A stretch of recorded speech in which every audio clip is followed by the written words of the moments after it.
আসসালামু আলাইকুম, কেমন আছেন সবাই? আশা করি যে যেখান থেকে আমার ভিডিওটা দেখছেন আল্লাহর রহমতে ভালো আছেন। আলহামদুলিল্লাহ আমিও মোটামুটি ভালোই আছি। তো এই যে আজকে ভিডিওটা করছি, এটা কিন্তু 17 তারিখের ভিডিও। আমার কাছে ভিডিও ছিল না, এই ভিডিওটা ছিল, তো ভাবলাম আজকে এডিট করে ভয়েস দিয়ে এটাই ছাড়ি। যেহেতু বাবার বাড়িতে এসেছি সবাই জানেন, সেইভাবে ভিডিও করতে পারছি না, তো টুকটাক যা করছি অবশ্যই আপনারা আমাকে সাপোর্ট করবেন। তো এই যে সকাল সকাল আমি পাখির খাঁচাটা পরিষ্কার করতে এসেছি। ছোট্ট একটা বাচ্চা দিয়েছে, বাচ্চাটা হাঁড়ি থেকে আর কি নিচেই পড়ে গেছিলো, পরে আমি উঠাই একটু বের করে একটু হাতে নিয়েছিলাম। তো বাচ্চাটা দেখেন একেবারেই ছোট্ট কিউট একটা বাচ্চা। তো এটাকে হাঁড়ির ভিতর আবার রেখে দিব। তো রেখে হাঁড়ির ভিতর রেখে আর কি আমি এখন পরিষ্কার করে নিয়েছিলাম আর কি খাঁচাগুলা। যেহেতু বাড়িতে যাব একটু দেরি হবে আসতে, এই জন্য ভাবলাম সুন্দর করে পরিষ্কার করে খাবার দিয়ে পানি দিয়ে সব একটু ঠিকঠাক করে দিয়ে যাই। তো ওইটা অফ ক্যামেরায় করে নিয়েছি, যেহেতু স্ট্যান্ড ছিল না এজন্য একাই করতে হয়, তাই করে নিয়েছি, দেখাতে পারলাম না। তো ভালোভাবে করে এই যে আমি ছাদে চলে এসেছি। ছাদে আমার পুঁই শাক গাছগুলো দেখছিলাম। এইগুলো মানে এই গাছগুলোরে আমি এতদিন রেখে দিয়েছি শুধু পাহারা দিয়ে দিয়ে যে ফলগুলো হলে খাবো, কারণ অনেক করল্লা হয়েছিল। তো আগের এক ভিডিওতে দেখিয়েছিলাম, সেইগুলো সবাই ছিঁড়ে ছিঁড়ে ফেলছিল, পুঁই শাকের ফলগুলো ছিঁড়ে ফেলছে। এই জন্য আমি এই কয়েকদিন আর কি পাহারা দিয়ে দিয়ে রেখেছি, যে বাড়িতে যাওয়ার আগের দিনই আর কি এটা আমি ছিঁড়ে আর কি খেয়ে যাব। তো মাশাআল্লাহ অনেকগুলা ফলই হয়েছে, মনে হচ্ছিল অল্প কিছু, কিন্তু ছিঁড়ার পরে দেখলাম অনেকগুলো। আর এখানে পুঁই শাক 2টা ভাগ করে নিয়েছি। কেন বলো তো বন্ধুরা? কারণ এটা হচ্ছে যে বাসায় আমি ভাড়া থাকি সেইখানে আর কি 2 ভাবিকে দিয়ে যাব, 3 তলায় থাকে তারা, তো তাদের আর কি দিয়ে যাব, কারণ আমি রান্না করব না, এদিকে ফল রান্না করব। অনেকগুলাই হয়েছে, এজন্য ভাবলাম এটাই রান্না করি। আর টুকটাক অনেক কিছুই রান্না করে ফ্রিজে রেখে দিয়েছি সামিউলের বাবার জন্য। সে যেহেতু পুঁই শাক খায় না, এখানে অনেকগুলা পুঁই শাক খাবে না, নষ্ট হয়ে যাবে, রান্না করে রেখে গেলে ফেলে দিতে হবে এসে, এজন্য ভাবলাম যে নষ্ট না করে সবাইকে দিয়ে যাই। তো 2জনকে দিয়ে গেলাম আর কি।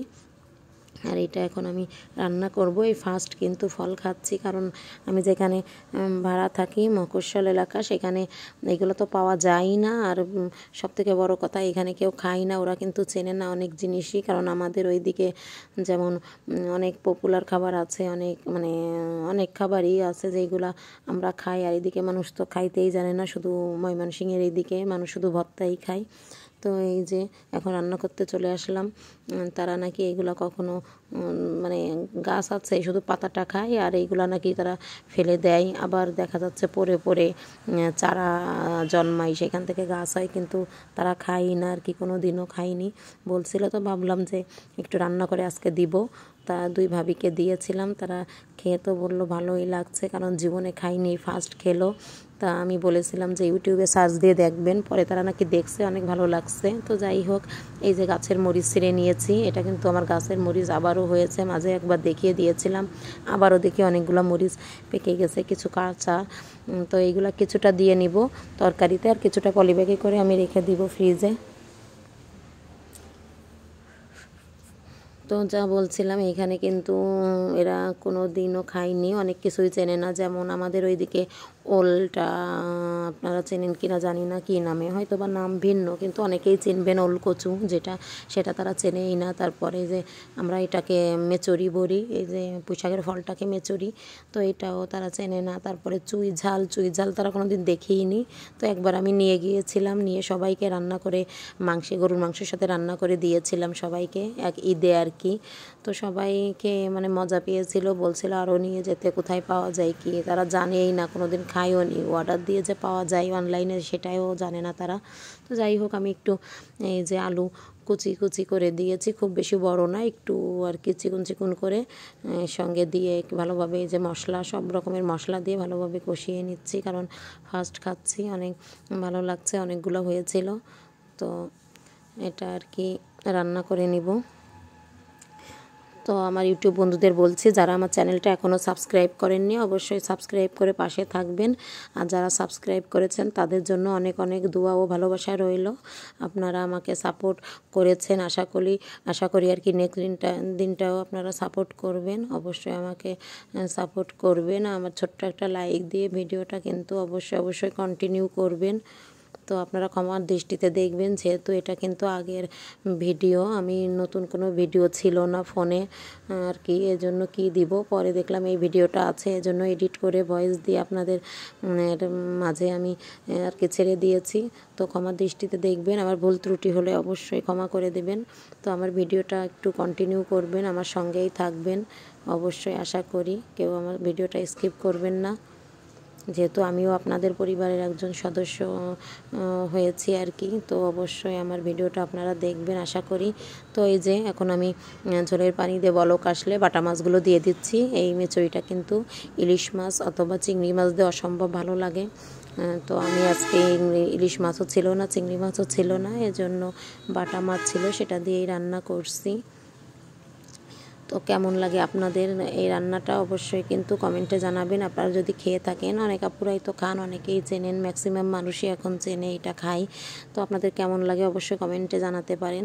তো আমি একটু শেষে এই যে জিরার গুঁড়া দিয়ে নিচ্ছি। অল টাইমে আমি জিরা বেশি করে গুঁড়া করে রেখে দিই, কারণ দেখা যাচ্ছে মাংস রান্না করলে তারপরে আপনার একটু ভুনা করলে শেষে আমি একটু দিয়ে দিই, ভালো লাগে, ফ্লেভারটা ভালো আসে এজন্য।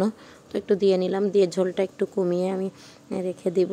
রেখে তো অনেক কাজ আছে, গোছগাছ করব, যেহেতু আগামীকাল আর কি বাড়ি যাব। এটা আগের ভিডিও, তো সেইভাবেই আর কি বলছি, বাড়ি যাব, এজন্য কাজগুলো অনেক সেরে নেব, যেহেতু এই রান্নাটাই করেছি, আর কোনো রান্না করব না, টুকটাক রান্না ফ্রিজে আছে, এজন্য আমি এই যে লাগেজ গোছাতে চলে আসলাম। রান্না করে টুকটাক কাজ করে আমি লাগেজগুলো গুছিয়ে নিব, কিছু জামা কাপড় নিয়ে নিব, খুব বেশি নিব না আর কি, কারণ আমার ম্যাক্সিমাম জামাই বাবার বাড়িতে এখানে থাকে, বাড়িতেই রেখে আসি, সব খুব বেশি জামা এখানে নিয়ে আসি না, কয়েকটা আর কি আছে, কারণ এখানে তো কেউই থাকে না আমাদের আত্মীয় স্বজন, এজন্য তেমন কোথাও বাইরে বের হওয়া হয় না। বের হলেও দেখা যাচ্ছে বোরকা পরে যাওয়া হয় ম্যাক্সিমাম টাইম, না হলে লং গাউন পরে বের হওয়া হয়, এজন্য আর কি সেরকম জামা কাপড় এখানে নাই। তো ভালো কয়েকটা জামা নিব, আর বাসায় পরার জন্য কয়েকটা ড্রেস নেব, ছেলেরটা নিয়ে নেব কিছু। আর এই জামাগুলো এখানে রেখে দিয়েছি, কারণ এগুলো একটু হাতের কাজ বাকি আছে, তো কম বেশি আমি টুকটাক আর কি মেশিনের কাজ পারি, তো